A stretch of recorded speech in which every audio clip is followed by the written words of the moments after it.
Hey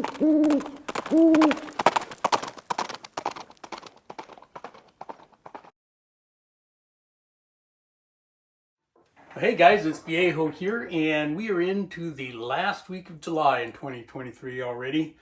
And we got another nice day, of course, here on the central coast of California. We started off with some overcast, but that burned off quickly to some partly cloudy, real high clouds, up 40,000 feet, stuff way up there. So it's pretty sunny and nice outside right now, no wind. And it's Moldy Monday. Here we go again, huh? So today what I've got for you is a Saeco mold. Up until a couple years ago, I didn't own any Saeco molds. I've got a dozen or so of them in there now because I like them so much. I don't like paying retail price for them because they're expensive. This one was new, but I bought it secondhand off eBay. It had never been cast before. And I got this guy for about 70 bucks, which is better than half price for Saeco mold. So this is the Saeco number 925. This is a 115 grain beveled base semi-wad cutter bullet designed for 9mm or 38 Super.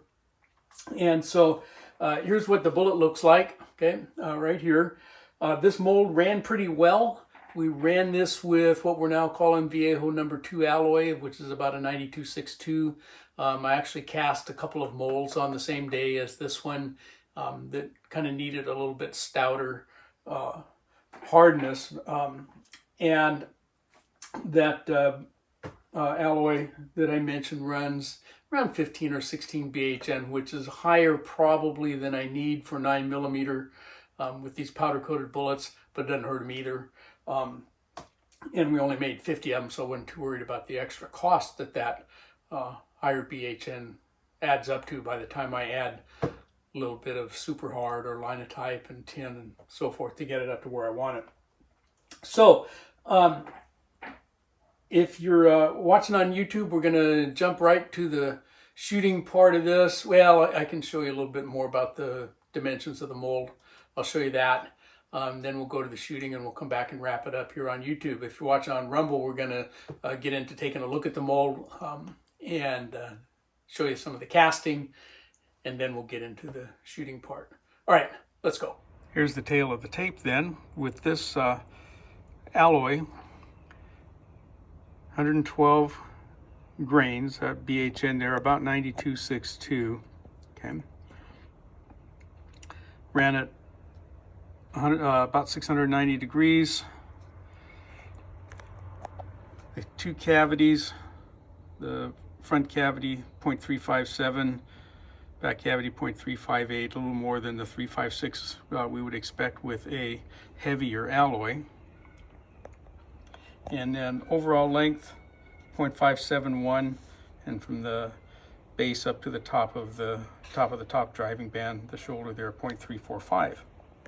Right, here we come. These are the Saeco number 925s, done up in Eastwood Sea Blue. Nice color.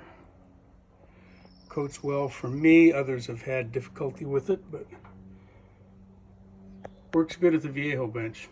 Okay, so we're ready to take a look at the range video here, and the shooting went pretty well with this. I won't give you the exact load data since there isn't any data here that I could find specifically, you know, as far as published data for this mold. So I had to rely on experience with similar bullets of similar weights and so forth. But we used some power pistol and some Vitavari N340 powder, again at two different loads. So let's go have a look at that, and we'll see how they shot.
All right, there you saw how that went. Actually went pretty well, particularly with that second step with each of the two powders.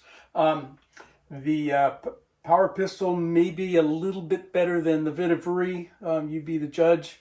But they definitely like the slightly higher loads better than the little bit lower ones. And again, only 0.2 of a grain difference there. So sometimes that's enough. You know, and given my, you know, little bits of errors in shooting, they actually seem to group pretty well there. So it's a bullet that I'll come back and revisit and maybe spend a little more time with at the range and at the loading bench, see if I can refine that just a little bit better. Neither one of those two higher end loads seemed, you know, overly powerful at all. I got room to grow, as they say, with both of those loads. So they might even do a little bit better at a little bit higher velocities. So nonetheless, I was happy with this mold. It ran very well. You saw the first, you know, cast with perfect bullets. It ran really, really well. And that makes for a happy caster day for sure. And I was also pretty pleased with the way the shooting went. So I think that we'll call that a day for the Saeco number 925. So from the Viejo bench, for now, that's all she wrote.